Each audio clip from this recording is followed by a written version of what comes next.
Hello everyone, welcome back to your favorite channel. So students, +2 economics रो आमे जो समष्टि अर्थनीति थिला तार सिलेक्टेड एमसीक्यू गुडा को डिस्कशन कर साथले जे मन देखिनेबे इकोनॉमिक्स प्लेलिस्ट रो अछि। ओके ए किछि दिन तळे भी डिस्कशन करथिली वीडियो सेक्शन रे भी देखिनेबे अछि। तो आज हम देखिबा सिलेक्टेड 2 मार्क क्वेश्चन कोन सब एथु आसी परिबो आपण मानको बोर्ड एग्जाम 2025 पई। ठीक अछि। चलो तो फर्स्ट क्वेश्चन जे बेसी क्वेश्चन नहीं समष्टि अर्थनीति बहुत कम माने शॉर्ट पाठटा तो एतरे भी एते क्वेश्चन नहीं बहुत कम क्वेश्चन आपन सहित हम डिस्कशन करबे एंड सही क्वेश्चन रो ही क्वेश्चन पड़िबो। ठीक अछि।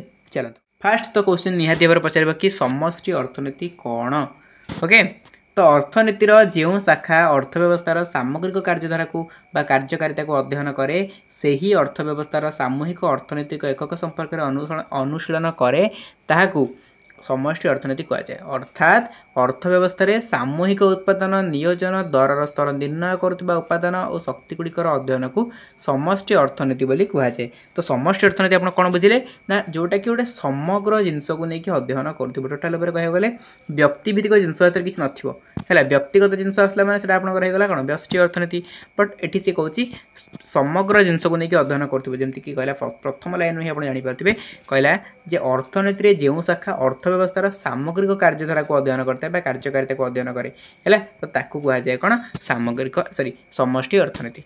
ओके सेकंड क्वेश्चन जी व्यष्टि अर्थनीति कौन टिके पूर्व कहूली जोटा एकक विषय अध्ययन करते एकक कार्यकारिता विषय अध्ययन करते आप एमती मन रखिपारे। तो क्वेश्चन आंसर देखो केमती लिखा ना व्यष्टि अर्थनीति अर्थव्यवस्थार क्षुद्र एकक मान संपर्क में आलोचना कराए यह अर्थव्यवस्थार आंशिक चित्र प्रदान करता है एकक विषय जेहेतु अध्ययन करा तो चित्रटा केमती आसो आंशिक चित्र प्रदान कर व्यष्टि अर्थनीति मोट उत्पाद पूर्ण नियोजन एवं मोट व्यय इत्यादि चल राशि रूपे निरूपित न हो स्थिर राशि भाव में गृहीत होता। ठीक अच्छे नेक्स्ट क्वेश्चन जी नेक्स्ट क्वेश्चन आपंकर देखूँ रही क्वेश्चन ही इंपोर्टेंट रोचे बहुत मतलब ये क्वेश्चन पढ़ी बहुत सारा समष्टि अर्थनीति विषय वस्तु कौन माने समष्टि अर्थनीति कौ विषय वस्तु जाऊँगी यहाँ 2 मार्क न पढ़ले भी आपको एमसीक्यू रे पचारदेव कहीं देखो केमती एमसीक्यूटा पचार कि आय आय भत्ता यू क्यों अर्थनीतिर परिसरभुक्त है व्यष्टि ना समष्टि तो आपको लिखा पड़ो कि समष्टि अर्थनीति तेणु आपको जानवा दरकार समष्टि अर्थनीति भितर जाऊँगी कौन सब है तो समष्टि अर्थनीतिर विषय वस्तु कौन समष्टि अर्थनीति अर्थव्यवस्थार सामूहिक एकक गुड़िक यथा जातीय आय निर्धारण मोट उत्पाद सामूहिक नियोजन सामूहिक जोगाण मोट संचय मोट निवेश हाराहारी दर स्तर इत्यादि अध्ययन करता आय भत्ता नियोजन दर हाराहारी मूल्य तत्व व्यावहारिक तरंग तत्व अर्थनैतिक अभिवृद्धि तत्व समष्टि अर्थनीति बंटन तत्व इत्यादि समष्टि अर्थनीति विषय वस्तु यही सब जोड़ा कि मैंने समग्र जिनस जाऊँ माने गोटे अधिक जिनस को लेकिन विषय आलोचना हो तो आम कहे समष्टि अर्थनीति विषय वस्तु परिसरभुक्त आम कर व्यष्टि अर्थनीति कौन सब जाऊँगी देखो व्यष्टि अर्थनीति अर्थव्यवस्थार विभिन्न निष्पत्ति ग्रहणकारी एकक तथा निर्दिष्ट उपभोक्ता परिवार प्रतिष्ठान बजार इत्यादि अर्थनैतिक कार्यकलाप संपर्क में विश्लेषण करता कौन कहला व्यष्टि अर्थनीतिटा गोटे निर्दिष्ट उपभोक्ता विषय कहे कौन सी गोटे लोक विषय कहे तार गोटे परिवार विषय कहे बा गोटे प्रतिष्ठान विषय कहे बा गोटे बजार विषय कहे है यह अर्थव्यवस्थार विभिन्न निष्पत्ति ग्रहणकारी एकक मान व्यक्तिगत स्तर में अध्ययन करता है पूरा इंडिविजुअली ये कौन कर स्टडी कर बुझेगा इंडिविजुअली स्टडी कर देन जी हाराहारी मूल्य तत्व कौन देखो हाराहारी मूल्य तत्व कौन यह व्यष्टि अर्थनीतिर एक गुरुत्वपूर्ण विषय यह अर्थव्यवस्था रे हाराहारी दर स्तर किपर निर्णय हुए व्याख्या करने संगे संगे अर्थव्यवस्था स्फीति और अपस्फीति सृष्टि होबार कारण विश्लेषण करता है।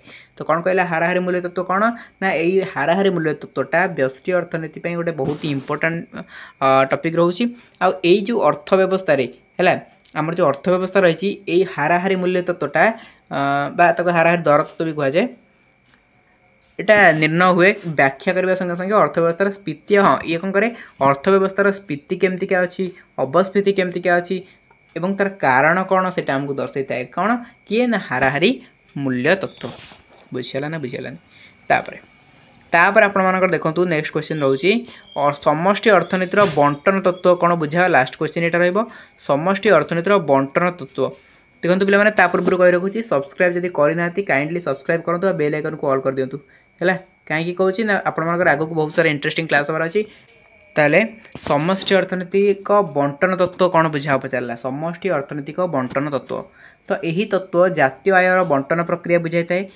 उत्पादन साधन तथा भूमि पुंजी श्रम संगठन द्वारा सृजन आयर समष्टि को जातीय आय कहुए। आम समस्त पे जाने जातीय आय बा नेशनल इनकम कौन। नेशनल इनकम कहले आमर जो चार्टा फैक्टर रही जोटा कि प्रोडक्शन फैक्टर रही चार्टा भूमि पुंजी श्रम संगठन। तो यही चारिटार जोटा कि समष्टि को जातीय आय कहुए। उत्पादन समस्त साधन मध्य यही जातीय आय बंटन होता है। भूमि पाउथिबा अंश को कहुए अधिशेष, श्रम पाउथिबा अंश को कहुए मजूरी, पुंजी पाउथिबा अंश को कहुए सुध, आ संगठन अंश को कहुए लाभ। बुझेगा। तो जातीय आय अधिशेष मजूरी सुध और लाभर समष्टि। तो यहाँ है समष्टि अर्थनीतिर बंटन तत्व माने समष्टि अर्थनीति को कोपरि भाव में बंटन कराई।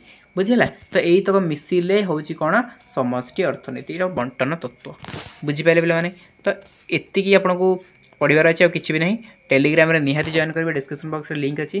ठीक अच्छे। टेलीग्राम रे निहाती जॉइन करेंगे, डिस्क्रिप्शन बॉक्स में लिंक अच्छी।